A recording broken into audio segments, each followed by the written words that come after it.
All right, how's everybody doing today?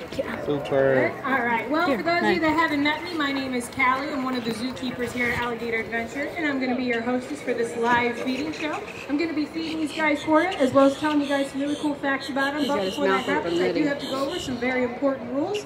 First rule is that you guys are not allowed to have your kids up on your shoulders. Down by your chest is fine, but just not up on your shoulders. I'm sure you guys are very attached to your kids and would hate to lose them to this nice, hungry alligator pit. And also, we are not allowed to have anybody sitting or standing on these low-built fences. You guys could like fall and hurt yourselves or something like that, and we don't want that to happen. And for those of you that were at my 10 o'clock reptile show, some of these facts that I'm about to be telling you guys sound very similar to what I just said, so just bear with me. But before I get started, I'm just going to take a very quick look around, make sure nobody's breaking those rules. And it looks like we're all good, so I'm going to get started. All right, so these very hungry animals that you guys see in front of you are American alligators. So as the name implies, these guys range anywhere from North Carolina to eastern Texas. So you're definitely going to find them here in South Carolina. Now, as you, how you guys will be able to tell the difference between either gender is by their size. So females are actually going to get around maybe 10 feet long, maybe 9 or 10 feet long, something like that. Whereas males are more likely to get around maybe 10 to 15 feet long. So they can get very, very huge.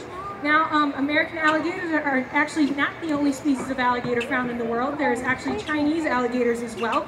We actually do have some Chinese alligators up front next to the laughing kookaburra, so I encourage you guys to go and check them out. They are a critically endangered species. I think there's only like 200 of them left in the wild, so just go and check them out while they still can. Now, as opposed to how big these guys get right here, Chinese alligators can actually grow around 5 to 6 feet long, so they can get very, very small. And they actually inhabit the Yangtze River in China. So again, just check them out. They're really, really cool, really small. Now, just to go over what I'm feeding them, I'm actually feeding these guys raw, decomposing chicken. Now, I know what you guys are thinking, Callie, you jerk. Why are you feeding the alligators that disgusting stuff? And the answer is because they absolutely love it. This stuff is like all-you-can-eat buffet for them, and actually in the wild, it actually helps to keep our river systems clean because they eat all that decomposing stuff. Now, also, I'm also feeding them crock chow nuggets, which crock chow nuggets, they're like these little black charcoal-looking rocks. It's just basically the vitamins that they don't get from their chicken that I'm giving them, they're going to get from those little crock chow nuggets. And also this jumping behavior that you guys see in front of you, this is actually not something you'll normally see out in the wild. This is something that they were actually conditioned to do here at Alligator Adventure. And with that being said, they're actually very intelligent creatures. I think they're about as intelligent as a 2-year-old.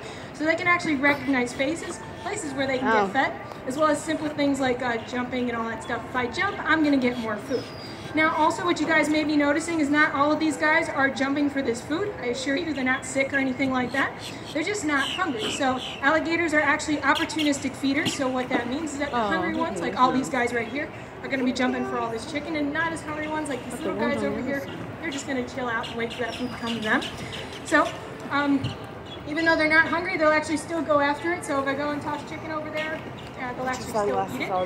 Alligators are also rotational feeders. So what that means is that all these guys are going to be sitting up here, and then at the next time that we do a show here at 3 o'clock, there's actually going to be those little guys that are kind of sitting over here. They're going to be up front jumping for that chicken. And unfortunately, you have to stop the show. We are not allowed to have kids up on shoulders. Thank you. All right, cool. Now also, like I said during my reptile handling show, their tail is actually the second strongest muscle in their body next to their jaws. So they'll actually be using that tail to help them jump out of the water. And they can actually launch themselves anywhere between 1/3 to 2/3 of themselves out of the water. Now these guys weigh up to about like maybe 800 to 1,000 pounds, so they're very, very heavy. So these little guys right here, they're going to definitely be jumping like that halfway mark. Bigger guys, not so much because they're lazy.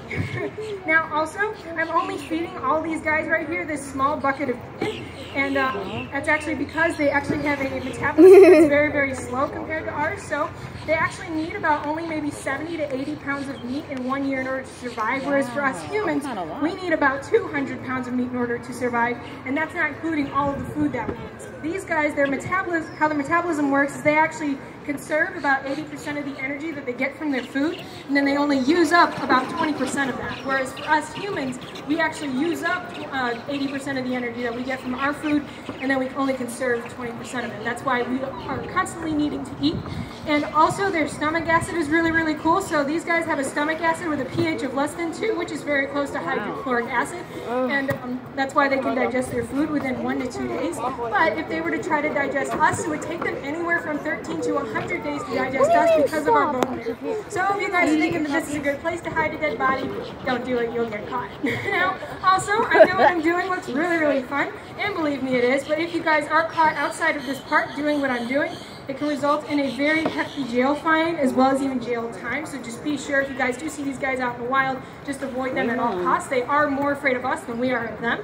And like I said during my show, back in the late 1960s, we almost hunted these guys to extinction. So that's why they are more likely, you're more likely to hear about crocodiles attacking people than you are alligators. Now, also, last couple facts that I have for you guys are just about the various types of crocodilians that we have here at the park. So back here in Crocodile Cove, we do have 3 different types of caiman species. They are neither alligator or crocodile. They're something completely different. We have our spectacled caimans, and how they got their name is that they have a very sharp triangular ridge right above their eye, and then they also have a little bony ridge in between them that actually gives the illusion that they're wearing spectacles, so that's how they got their name. Now we also have a Yacare caiman here, and the other name for them is piranha caiman, because, well, you guys guessed it, their favorite food to eat is piranha in the Amazon basin. And then, of course, we lastly have our smooth-fronted caimans. Those guys, they're actually the second smallest species of crocodilian in the world. And they also have the name of crown caiman because whenever they're babies, they're actually born with a little yellow patch on top of their head. It kind of looks like a crown. We also have false gharials here. So false gharials, same deal. They're a completely different species of crocodilian. They have a very long, skinny snout that's meant for like helping them catch fish and stuff. And they actually spend majority of their life in the